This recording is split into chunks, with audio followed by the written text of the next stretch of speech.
Can we talk about audience engagement and feedback for a second? This is actually something that I get asked about so often. People will come to me and say, I don't really know that my content is resonating with my audience. I'm putting out podcast episodes and it's crickets. I don't know. Like, I see people are downloading the episodes, but do they actually like it? Or the same thing, I put out a YouTube video and I see that it's getting views, but there's no comment. And I don't know if this is the type of content that I need to keep creating for my audience. Well, we are going to talk about audience feedback and engagement in today's video, so let's get right to it.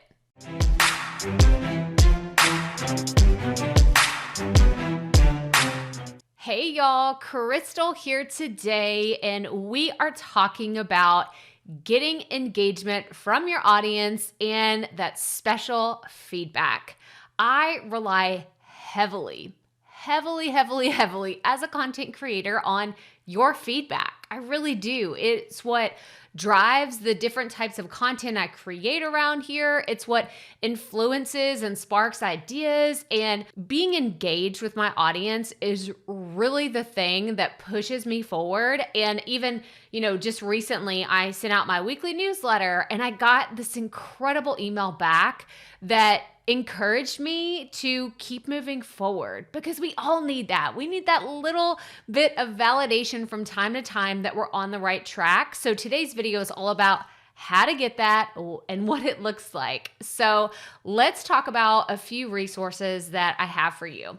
I want you to go check out a few podcast episodes on the Profit Podcast. If you have not checked it out, this is my weekly show that comes out every Tuesday and Thursday. And there are a few episodes I really want you to hone in on. But there's also a great YouTube video right here all about increasing your podcast listeners that would be relevant for you no matter what type of content you are creating.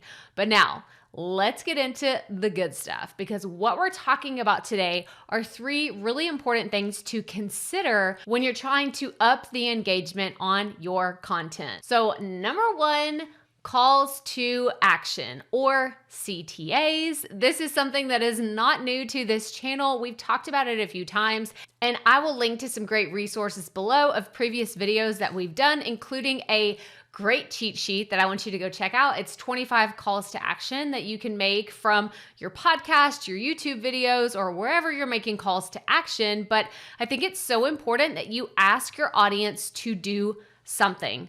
Otherwise, how are they going to know what you actually want them to do, right? Like, I think people often just get into the groove of, I really just think my audience should know what to do. Well, we don't. We really don't. Like, if I'm listening to a podcast, I don't know that the host of the show wants me to go check out their latest book, or go sign up for a free masterclass that they have, or sign up to go to their virtual event. I don't know unless they ask me to do it. So calls to action are super important. If this is something that is a new concept to you, I highly recommend checking out the resources below so you can hone in on ways that you can add this organically into your content to where it feels really natural. But you've got to get comfortable asking people to do things. Asking them to do things. I mean, here we are. We're only a few minutes into this video, and I've already asked you to check out the podcast. I've already told you about resources that I have linked below. So there are little subtle ways that you can make calls to action really easy in your content. The second thing that I want to talk about whenever it comes to getting your audience to engage with you is asking them to join you on a platform where you can have an actual conversation,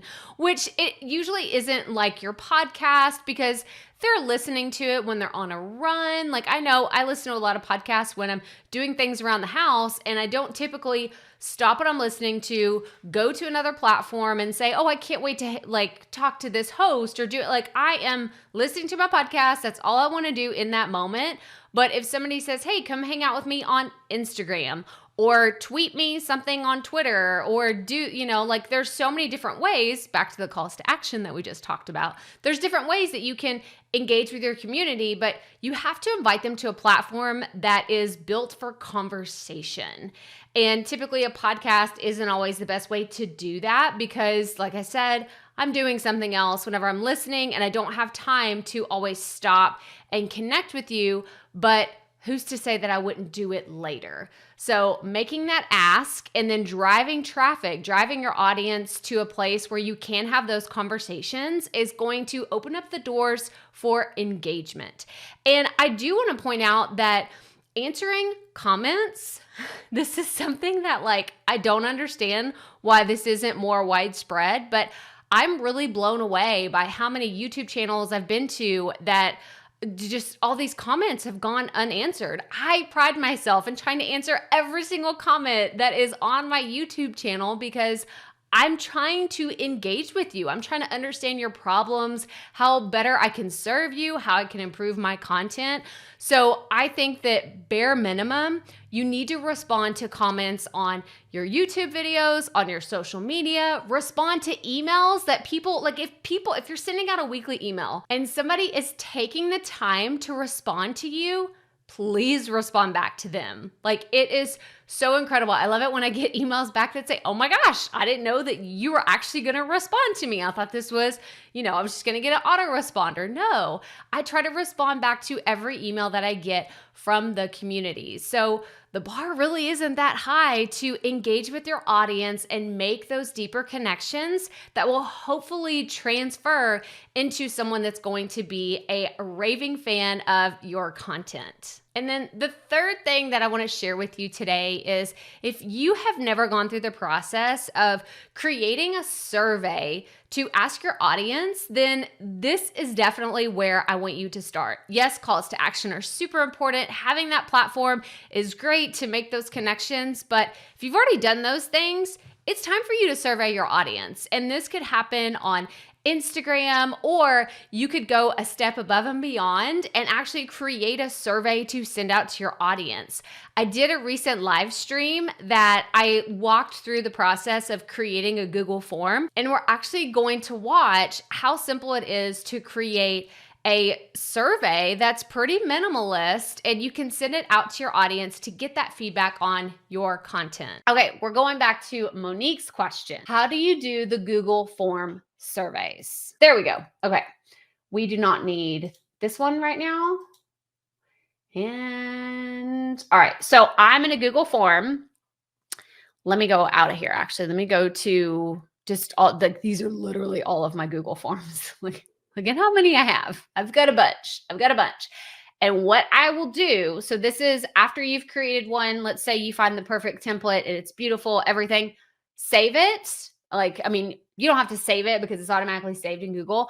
But after you find a template that you love, reuse it over and over and over again, because that is what I do. I no longer create my surveys from scratch. I will literally go in and duplicate a survey and then change it up based on what I'm going to use it for.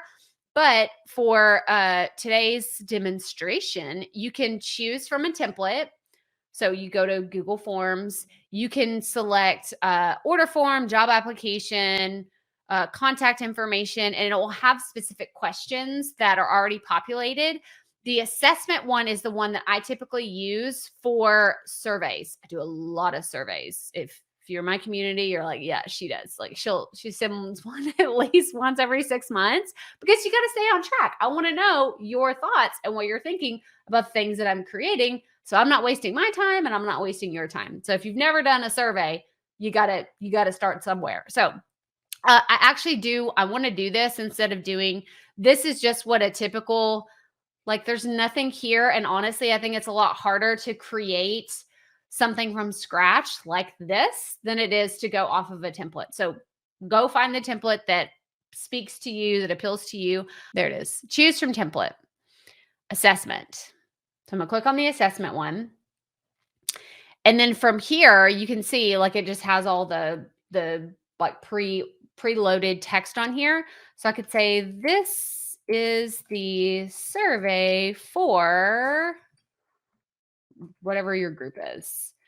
And then from there, it already has it populated with the name and the email, and you can make it where it's required. I think the name and the email automatically default to it. But if you're like, well, they may not want to share their name or their email, you can make it optional right here where you can turn it off and it doesn't have that little asterisk like right there.